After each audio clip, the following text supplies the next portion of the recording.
Assalamualaikum warahmatullahi wabarakatuh. Ila asyrafin nabiyyina Muhammad Rasulillah sallallahu alaihi wasallam wa alihi wa dhurriyyatihi wa azwajihi wa ahli baitihi al-kiram wa ila arwahi ikhwanihi minal anbiya'i wal mursalin was sahabati wat tabi'in wal awliya'is salihin wal ulama'il 'amilin wal malaikatil muqarrabin wal mujahidin fi sabili rabbil 'alamin wa ila al-musannifin al-mukhlisin ونخص خصوصا إلى سلطان الأولياء الشيخ عبد القادر الجيلاني والإمام أحمد الرفاعي الكبير وسلسلة رجال الطريقة الرفاعية وسلسلة رجال الطريقة القادرية وسلسلة رجال الطريقة النكشبندية وسلسلة رجال الطريقة العلوية وإلى أرواح المسلمين والمسلمات والمؤمنين والمؤمنات من مشارق الأرض إلى مغاربها برها وبحرها خصوصا آبائنا وأمهاتنا وأجدادنا وجداتنا ومشايخنا ومشايخ مشايخنا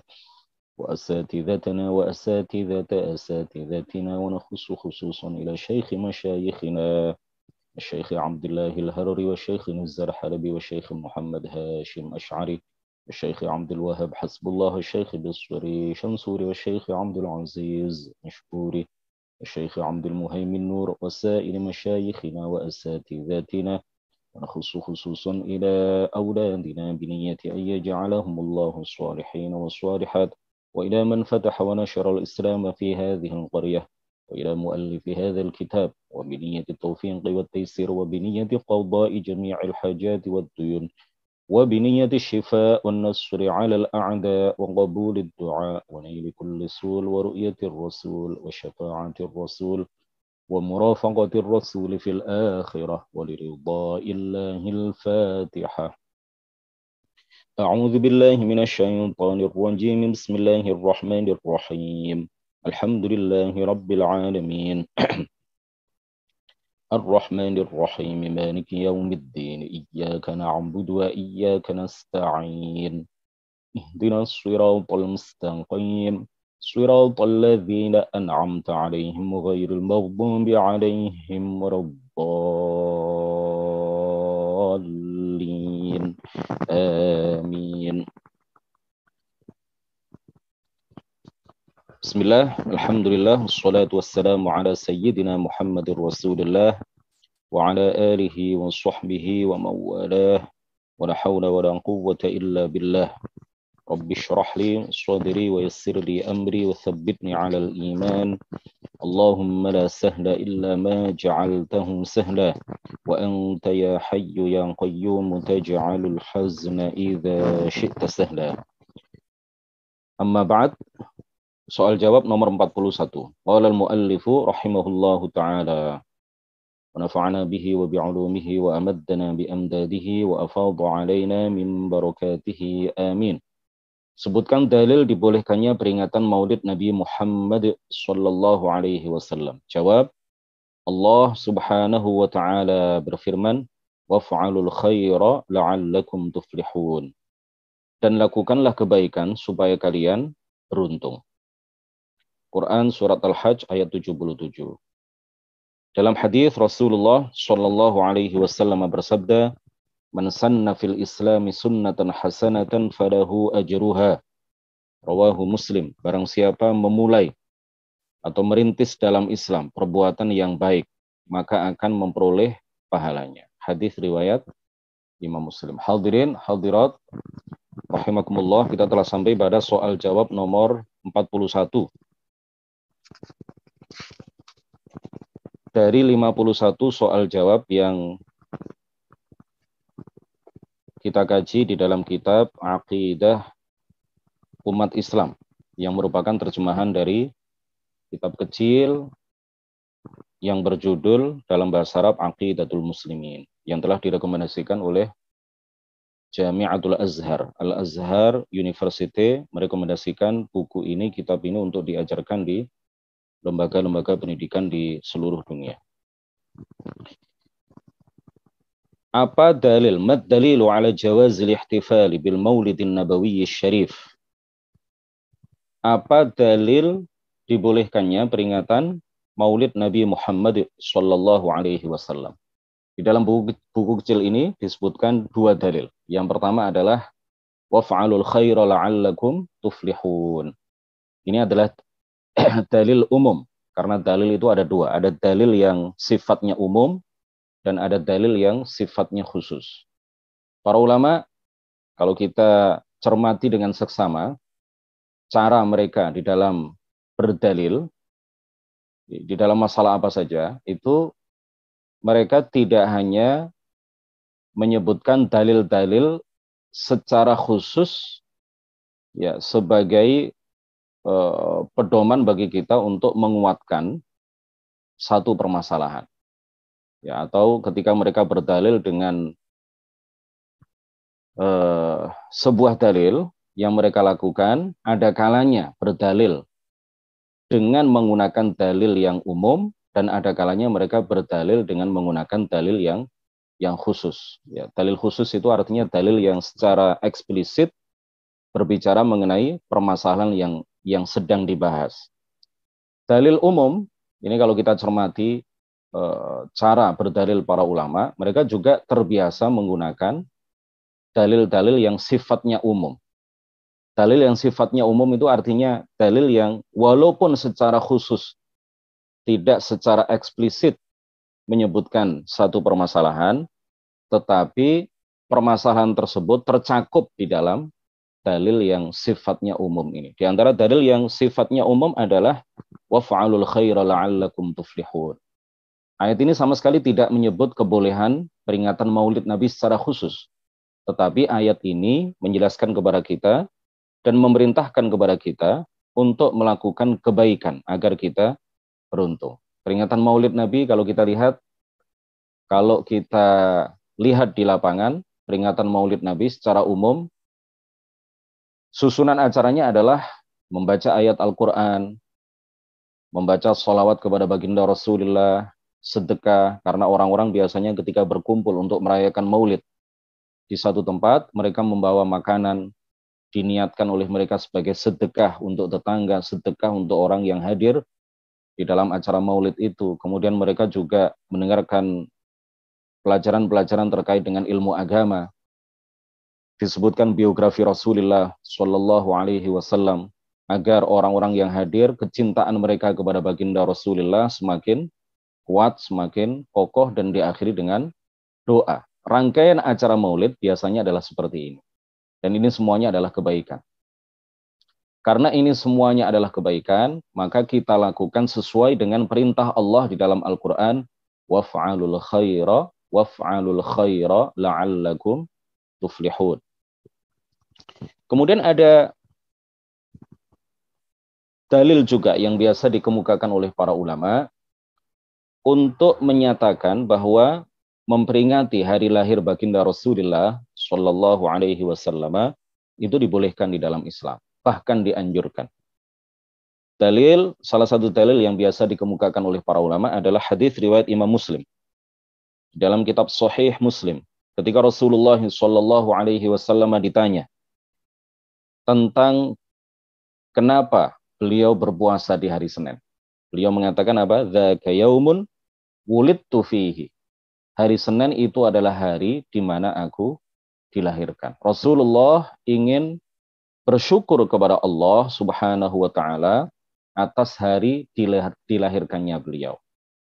Ya. Beliau berpuasa di hari Senin sebagai rasa syukur beliau kepada Allah Subhanahu wa taala karena beliau dilahirkan di hari itu. Nah, kita sebagai umat baginda Rasulullah Shallallahu Alaihi Wasallam, paling tidak ada dua hal yang mendorong kita, memotivasi kita, menyemangati kita di dalam melakukan perayaan Maulid Nabi besar Muhammad Shallallahu Alaihi Wasallam.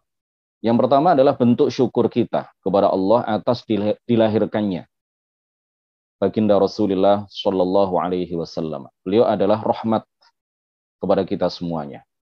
Beliau adalah rahmat teragung yang Allah hadiahkan, Allah persembahkan kepada kita. Sebagaimana disabdakan sendiri oleh baginda Rasulullah Shallallahu Alaihi Wasallam. Beliau menyatakan, Innama ana rahmatun muhdatun. Innama ana rahmatun muhdah. aku ini, kata baginda Rasulullah di dalam sebuah hadis, tiada lain kecuali rahmat yang Allah anugerahkan kepada kalian semua. Beliau adalah rahmat bagi kita semuanya. Bahkan rahmat teragung bagi kita semuanya. Kenapa beliau adalah rahmat teragung yang Allah persembahkan, yang Allah hadiahkan, yang Allah anugerahkan kepada kita semua? Karena dengan sebab beliau kita mengenal Allah. Dengan sebab beliau kita mengenal Islam. Dengan sebab beliau kita mengenal halal dan haram. Dengan sebab beliau kita mengetahui apa saja hal-hal yang akan menyelamatkan kita di akhirat kelak. Dengan sebab beliau kita bisa melakukan berbagai kewajiban dan meninggalkan perkara-perkara yang dilarang dan diharamkan oleh Allah Subhanahu wa ta'ala. Yang kedua, yang memotivasi kita, yang melatar belakangi kita, kenapa kita merayakan Maulid Nabi besar Muhammad sallallahu alaihi wasallam? Karena itu adalah bentuk kecintaan kita kepada Rasulullah sallallahu alaihi wasallam. Kemudian juga ini adalah sebagai pelajaran bagi generasi-generasi setelah kita. Kalau kita tidak merayakan Maulid Nabi besar Muhammad sallallahu alaihi wasallam, maka bisa jadi generasi-generasi setelah kita akan tidak lagi mengetahui siapa Nabi mereka. Wal'iyadzubillahi ta'ala. Tidak akan lagi ada momen-momen perayaan, momen-momen peringatan Maulid Nabi besar Muhammad sallallahu alaihi wasallam yang menggugah dan menumbuhkan kecintaan pada generasi-generasi setelah kita. Kalau tidak ada lagi momen-momen seperti itu, bisa jadi Nabi kita akan dilupakan oleh generasi setelah kita. Oleh karena itu, walaupun ini dilakukan 1 tahun sekali, tetapi paling tidak ini menjadi sebuah waktu yang tepat untuk mengenalkan sejarah hidup Rasulullah Shallallahu Alaihi Wasallam kepada generasi-generasi setelah kita, sejarah hidup Nabi Muhammad yang penuh dengan perjuangan itu, yang penuh dengan pengorbanan itu, kita beritahukan, kita kenalkan, kita ajarkan hal itu kepada generasi setelah kita, sehingga tumbuh kecintaan di hati mereka kepada Rasul mereka, kepada Nabi mereka. Kemudian peringatan Maulid Nabi, ini jelas adalah salah satu bid'ah yang baik, salah satu bid'ah yang hasanah. Pada masa Rasulullah tidak pernah dilakukan. Pada masa sahabat juga tidak pernah ada satupun sahabat yang melakukannya. Pada masa tabi'in juga tidak pernah dilakukan. Peringatan Maulid Nabi besar Muhammad sallallahu alaihi wasallam dilakukan pertama kali di awal abad ke-7 Hijriah. Di awal abad ke-7 Hijriah oleh seorang raja yang bertakwa, yang pemberani, yang sunni, ahlu sunnah wal jamaah. Beliau adalah penguasa Irbil. Irbil itu salah satu daerah di Irak yang bernama Al-Mudhaffar. Sultan itu, raja itu bernama Al-Mudhaffar. Raja Al-Mudhaffar atau Mudhaffaruddin. Kemudian pada saat itu dihadiri oleh para ulama. Dan apa yang beliau lakukan ini diketahui juga oleh para ulama yang hidup di daerah-daerah yang lain. Para ulama tafsir, para ulama hadis, para ulama fiqih, para ulama usul fiqih, para ulama di berbagai fan, di berbagai disiplin keilmuan. Mereka mengetahui. Bahkan ada sebagian di antara mereka yang hadir pada perayaan-perayaan Maulid yang diadakan oleh Raja Al-Mudhaffar, dan mereka istahsanu, mereka menilai bahwa hal itu baik. Tidak ada satupun di antara mereka yang mengingkari. Pada saat itu tidak ada satupun ulama yang menyatakan bahwa perayaan Maulid Nabi adalah bid'ah yang dolalah, bid'ah yang sesat yang mengantarkan seseorang kepada neraka. Kemudian disebutkan dalil juga di dalam hadis ini, man sanna fil islami sunnatan hasanatan falahu ajruha. Hadis riwayat Imam Muslim. Jika dikatakan yang dimaksud man sanna fil islami adalah man sanna fi hayati. Man sanna fi hayati Rasulillah. Barang siapa yang merintis sebuah kebaikan pada masa Rasulullah. Adapun setelah masa Rasulullah tidak boleh siapapun untuk merintis sebuah kebaikan. Karena agama ini telah sempurna, kata orang-orang Wahabi yang mengharamkan, yang membid'ah dolalahkan perayaan Maulid Nabi besar Muhammad sallallahu alaihi wasallam? Kita jawab bahwa la tathbutul khususiyyatu illa bidalil. Pengkhususan seperti itu haruslah dengan dalil. Ya, pengkhususan bahwa merintis kebaikan di masa Rasulullah boleh. Sedangkan merintis kebaikan setelah masa Rasulullah tidak boleh. Ini pengkhususan seperti itu haruslah dengan dalil. Dan mereka tidak punya dalil untuk melakukan pengkhususan itu. Apa yang dikatakan oleh baginda Rasulullah di dalam hadis ini? Baginda Rasulullah mengatakan, man sanna fil islami. Barang siapa yang merintis kebaikan dalam Islam. Rasulullah tidak mengatakan, man sanna fi hayati sunnatan hasanatan. Barang siapa yang merintis kebaikan di masa hidupku. Rasulullah tidak mengatakan seperti itu. Rasulullah juga tidak mengatakan, man amila amalan ana amiltuhu fa ahyahu. Barang siapa yang melakukan sebuah perbuatan baik yang pernah aku lakukan, lalu dia menghidupkan kembali setelah wafatku. Rasulullah tidak mengatakan seperti itu. Tetapi yang dikatakan oleh Rasulullah, man sanna fil islami. Barang siapa yang merintis sebuah kebaikan di dalam Islam. Di dalam Islam itu artinya apa? Pada masa Rasulullah masih hidup, pada masa Rasulullah setelah meninggal, sepeninggal Rasulullah, ketika Rasulullah masih hidup, pada masa sahabat, pada masa tabi'in, di awal abad ke-7, di abad ke-15 ini misalkan. Itu semuanya adalah masa Islam. Jadi tidak ada sama sekali pengkhususan keterangan bahwa yang dimaksud fil Islam itu hanyalah pada masa Rasulullah Shallallahu Alaihi Wasallam. Kemudian jika orang Wahabi mengatakan bahwa sebab wurudnya hadis ini, sebab disabdakannya hadis ini adalah terkait dengan sebab khusus ketika itu, dan ini sudah kita jelaskan dulu ketika kita membahas tentang masalah bid'ah. Kita jawab bahwa al-ibratu bi'umumil lafzi la bi khususis sababi. Yang menjadi patokan itu adalah keumuman lafadznya, bukan kekhususan sebabnya. Sebab yang melatar belakangi kenapa Rasulullah menyabdakan hadis ini memang sebab tertentu, ya. Tetapi yang dijadikan patokan oleh para ulama itu bukan dilihat sebabnya, tetapi dilihat lafadznya. Rasulullah menyabdakan ini, man sanna fil islami sunnatan hasanatan, inilah yang menjadi pedoman kita. Bahwa yang menjadi patokan itu adalah keumuman lafadznya. Ya, keumuman lafadz hadis ini bukan kekhususan sebabnya. Nah, kemudian ada beberapa poin yang penting sekali untuk kita sampaikan. Mumpung kita membahas tentang masalah Maulid Nabi besar Muhammad sallallahu alaihi wasallam. Ada beberapa kitab yang dinisbatkan kepada beberapa orang ulama. Di antaranya adalah kitab yang berjudul Maulidul Arus, yang katanya dikarang oleh Al-Hafidh Ibnul Jauzi.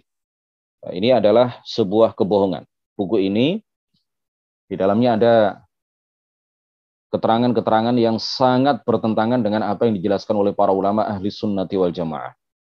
Oleh karena itu buku ini tidak mungkin dikarang oleh seorang tokoh besar di dalam ahli sunnati wal jamaah yang selalu memperjuangkan kebenaran akidah ahli sunnati wal jamaah, yaitu Al-Hafidh Ibnu Al-Jauzi.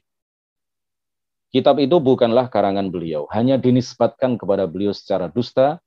Sejatinya buku itu, kitab itu bukanlah karangan beliau. Kemudian yang kedua adalah saya ingin memperingatkan kepada kita semuanya untuk tidak mempercayai mimpi yang dinisbatkan kepada Al-Abbas, paman Rasulullah Shallallahu Alaihi Wasallam, bahwa beliau bermimpi Abu Lahab diringankan siksanya setiap hari Senin, karena Abu Lahab pada saat Rasulullah Shallallahu Alaihi Wasallam lahir ke muka bumi ini, saking gembiranya beliau atas kelahiran keponakan beliau, anak dari saudara beliau, Abdullah, ya, yang kemudian diberi nama Muhammad.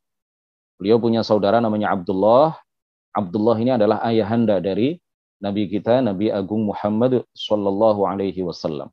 Berarti Nabi kita, Nabi Muhammad adalah keponakan dari Abu Lahab. Saking gembiranya mendengar bahwa keponakannya lahir, pada hari itu, pada saat Rasulullah lahir, di hari kelahiran Rasulullah, beliau memerdekakan budaknya yang bernama Thuwaibah. Karena gembiranya Abu Lahab atas kelahiran Rasulullah, maka di dalam mimpi itu katanya Al-Abbas, paman baginda Rasulullah yang lain, bermimpi Abu Lahab diringankan siksanya pada setiap hari Senin. Ini adalah sesuatu yang bertentangan dengan ayat-ayat Al-Quran, ya, bertentangan dengan hadis-hadis Rasulullah, bertentangan dengan ijma' para ulama. Di dalam beberapa ayat Al-Quran, Allah Subhanahu wa taala menegaskan tidak akan meringankan siksa orang-orang kafir, baik di alam barzakh maupun di alam akhirat. Ada beberapa ayat, ya, tidak hanya satu ayat. Ada ayat-ayat yang bisa kita kutip. Di antaranya adalah surat Al-Baqarah ayat 86. Fala yukhaffafu anhumul azab. Kemudian surat Al-Baqarah ayat 162. La yukhaffafu anhumul azab. Surat Ali Imran ayat 88. La yukhaffafu anhumul azab. Surat An-Nahl ayat 85. Fala yukhaffafu anhum. Kemudian surat Fatir ayat 36. Wala yukhaffafu anhum min azabiha. Beberapa ayat ini, beberapa ayat yang kami kutip tadi, semuanya menjelaskan kepada kita bahwa siksa orang-orang kafir itu tidak akan diringankan oleh Allah Subhanahu wa taala. Meskipun azab mereka, sebagian azab, ya, atau azab yang ditimpakan kepada sebagian orang kafir itu lebih ringan daripada yang lain, tetapi azab itu tidak akan diringankan oleh Allah Subhanahu wa taala. Ada azab yang semuanya pedih, azab yang Allah timpakan kepada orang-orang kafir, tetapi kadar azab itu memang ada yang, ya, secara kadar ada yang lebih berat daripada yang lain, ada yang lebih ringan daripada yang lain. Tetapi bukan berarti azab itu lalu diringankan oleh Allah Subhanahu wa taala. Dalam hal ini kita bisa mengutip apa yang misalkan diterangkan oleh Al-Hafidh Ibnu Hajar Al-Asqalani di dalam kitab Fathul Bari, juz 15, halaman 287, 288, 287 dan 288. Beliau mengatakan apa? Lakinnahu mukhalifun li dhahiril Qur'an. Tetapi mimpi itu bertentangan dengan zahir Al-Quran. Ya, Al-Hafidh Ibnu Hajar mengatakan bahwa mimpi itu bertentangan dengan zahir Al-Quran. Seandainya mimpi itu benar, maka itu hanyalah sebuah mimpi. Ya, kita harus lebih mengedepankan dalil, ya, daripada mimpi. Mimpi kalau bertentangan dengan dalil, maka kita buang. Seandainya Al-Abbas, paman Rasulullah, betul-betul bermimpi mengenai hal itu, maka ini hanyalah sekedar mimpi, dan mimpi jika bertentangan dengan dalil, maka kita harus mengedepankan dalil dan mengabaikan mimpi itu. Qala Allah Ta'ala, masih kutipan dari Ibnu Hajar Al-Asqalani, seorang pakar hadis kenamaan. Beliau mengatakan, mimpi itu bertentangan dengan zahir beberapa ayat Al-Quran. Di antaranya adalah وَقَدِمْنَا إِلَى مَا عَمِلُوا مِنْ عَمَلٍ فَجَعَلْنَاهُ هَبَاءً مَنْثُورًا. Dan kami akan perlihatkan kepada orang-orang kafir mengenai apa yang mereka lakukan. فَجَعَلْنَاهُ هَبَاءً مَنْثُورًا. Dan kami menjadikan apa yang dilakukan oleh orang-orang kafir itu bagaikan debu yang berterbangan. Artinya apa yang dilakukan oleh orang-orang kafir itu sama sekali tidak diterima oleh Allah Subhanahu wa ta'ala. Wa ujiba, masih menurut kutipan dari Al-Hafidh Ibnu Hajar Al-Asqalani. Wa ujiba awalan bi annal khabara mursal. Dijawab, ya, mengenai hal itu, beliau menyampaikan sebuah jawaban. Yang pertama adalah bahwa khabar khobar dari Al-Abbas itu mursal. Ya, artinya ada rawi yang tidak disebutkan. Ada perawi yang mengabarkan mimpi Abbas itu yang tidak disebutkan. Ada keterputusan sanad. Arsalahu Urwah. Urwah memursalkan hari itu, memursalkan khobar itu, walam yadhkur man haddatsahu bihi. Dan dia tidak menyebutkan siapa orang yang mengabarkan hal itu kepadanya. Wa ala taqdiri an yakuna mausulan. Seandainya sanadnya bersambung, falladzi fil khabari ru'ya manam. Maka yang ada dalam khobar itu adalah hanya mimpi. Fala hujjata fihi, maka tidak bisa dijadikan dalil. Wala'alla alladzi ra'aha lam yakun idzaka aslama ba'du. Dan mungkin orang yang bermimpi, yaitu Al-Abbas, pada saat itu beliau belum masuk ke dalam agama Islam. Fala yuhtajju bihi, maka hal itu tidak bisa dijadikan dalil. Pertama, itu hanya mimpi. Yang kedua, wala'alla, barangkali. Ya, beliau tidak memastikan. Barangkali, dan ini kemungkinan besar. Pada saat mimpi itu, Al-Abbas belum masuk ke dalam agama Islam, maka mimpi itu memang betul-betul tidak bisa dijadikan dalil. Wa amma Iyadun faqala, Al-Qadhi Iyad mengatakan apa? Inna aqdal ijma'u, ijma' telah menyatakan ala annal kuffara, bahwa orang-orang kafir la tanfa'uhum a'maluhum, amal-amal mereka tidak bermanfaat bagi mereka, wala yuthabuna 'alaiha bina'imin, dan tidak diganjar dengan apa yang mereka lakukan, tidak akan dibalas dengan kenikmatan, wala takhfifi 'adzabin, dan tidak akan dibalas dengan peringanan siksa. Wa in kana ba'dhum ashadda 'adzaban min ba'd, meskipun siksa sebagian orang kafir itu lebih dahsyat, ya, lebih pedih dibandingkan dengan sebagian orang kafir yang lain. Jadi apa yang dilakukan oleh orang kafir itu tidak akan diganjar dengan kenikmatan di alam barzakh maupun kenikmatan di alam akhirat. Juga tidak akan diganjar dengan peringanan siksa di alam barzakh maupun di alam akhirat.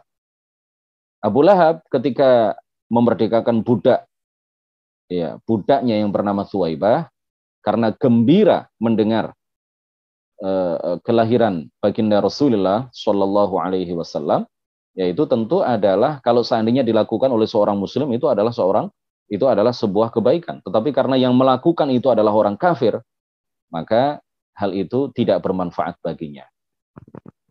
Karena syarat diterimanya amal kebaikan adalah al-iman. Masih dari perkataan Al-Hafidh Ibnu Hajar Al-Asqalani, wa qala Ibnul Munayyir fil Hasyiyah, huna qadiyatani ihdahuma muhal. Di sini ada dua permasalahan. Salah satunya itu muhal. Wahia i'tibaru, mustahil, ya. Wahia i'tibaru ta'atil kafiri ma'a kufrih, yaitu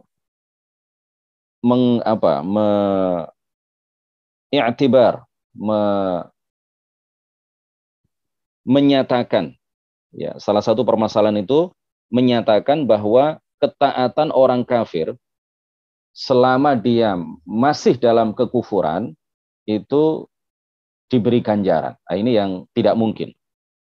Lianna syaratat ta'ati an taqa'a biqasdin sahih. Karena syarat ketaatan itu apabila dilakukan dengan niat yang benar. Wa hadza mafqudun minal kafir, dan niat yang benar itu tidak ada pada diri orang yang kafir. Ats-tsaniyatu, yang kedua, itsabatul kafiri ala ba'dil a'mali tafaddulan minallah. Yang kedua adalah memberikan pahala bagi orang kafir atas sebagian perbuatan sebagai anugerah dari Allah Subhanahu wa taala, wa hadza la yuhiluhul aqlu, dan ini bertentangan dengan akal. Fa idza, dan ini dianggap mustahil oleh akal kita. Fa idza taqarrara dzalika lam yakun 'idqu abi lahabin li Thuwaibata qurbatan mu'tabaratan. Jika hal ini telah tetap, maka ketika Abu Lahab membebaskan Thuwaibah, ya, memerdekakan Thuwaibah, maka itu bukanlah qurbah mu'tabarah, yaitu bukanlah sesuatu yang dianggap qurbah, ya, ketaatan yang mendekatkan diri kepada Allah Subhanahu wa taala. Kemudian kami juga ingin mengutip perkataan Al-Aini di dalam kitab Umdatul Qari. Beliau mengatakan, ya, juz 20 halaman 95. Ini juga syarah Sahih Al-Bukhari. Syarah Sahih Al-Bukhari itu yang paling terkenal adalah Fathul Bari karya Al-Hafidh Ibnu Hajar Al-Asqalani, dan ada beberapa syarah Sahih Al-Bukhari yang lain. Di antaranya adalah Umdatul Qari. Beliau mengatakan, wa madhhabul muhaqqiqina, dan madhab yang dipegang teguh oleh para ulama muhaqqiqin, para ahli tahqiq, annal kafira, bahwa orang kafir, la yukhaffafu anhul azabu, tidak akan diringankan siksanya, bisababi hasanatihi fid dunya, dengan sebab kebaikan-kebaikan yang dia lakukan selama hidup di dunia. Bal yuwassa'u alaihi biha fi dunyahu, tetapi dia akan diberi balasan di dunia atas kebaikan yang dia lakukan di dunia. Dijadikan kaya, dijadikan sehat oleh Allah selama hidup di dunia. Ya, karena dia sering membantu orang-orang yang membutuhkan, orang kafir itu, maka dia dijadikan kaya oleh Allah di dunia. Diberi kesehatan, dihindarkan dari penyakit, dan hal-hal lain. Wa qala al-Qadhi Iyad, inna aqdal ijma'u, ijma' telah menyatakan ala annal kuffara, bahwa orang-orang kafir, la tanfa'uhum a'maluhum, amal mereka tidak bermanfaat bagi mereka, wala yuthabuna 'alaiha binaimin wala takhfifi 'adzabin, dan tidak akan diganjar, tidak akan dibalas dengan kenikmatan dan keringanan siksa. Walakin ba'dhum ashaddu 'adzaban bihasabi jaraimihim. Tetapi sebagian orang kafir itu azabnya lebih pedih dari sebagian yang lain, sesuai dengan kadar jarimah, kadar kesalahan yang mereka lakukan. Wa qala al-Kirmani, ini masih kutipan dari Al-Aini di dalam kitab Umdatul Qari. Beliau mengutip perkataan ulama lain, ulama sebelumnya yang bernama Al-Kirmani. Al-Kirmani mengatakan, la yanfa'ul kafira al-amalus shalihu, amal kebaikan itu tidak akan bermanfaat bagi orang kafir. Idzir ru'ya laysat bidalil. Beliau mengatakan apa? Idzir ru'ya laysat bidalil. Jadi mimpi itu tidak bisa dijadikan dalil. Mimpi itu bukanlah dalil. Dari sini kita bisa mengambil kesimpulan dari semua apa yang telah kami sebutkan tadi. Kita bisa mengambil kesimpulan berdasarkan penjelasan dari para ulama yang terpercaya bahwa Abu Lahab, apa yang dia lakukan ketika memerdekakan budaknya sebagai bentuk kegembiraan atas lahirnya keponakannya, yaitu Nabi Muhammad SAW, hal itu tidaklah bermanfaat baginya. Hal itu tidaklah menjadikan dia diringankan siksanya kelak pada hari kiamat, kelak pada kehidupan akhirat. Demikian kajian kita pada pagi hari ini, mudah-mudahan barokah dan membawa manfaat bagi kita semuanya. Nuhallil wa nusalli ala nabi, la ilaha illallah, Allahumma salli ala sayyidina Muhammad wa ala alihi wa sahbihi wa sallim. Rabbi ighfirli wa liwalidayya wa lil mu'minina wal mu'minat. Barakallahu fikum. Wassalamualaikum warahmatullahi wabarakatuh.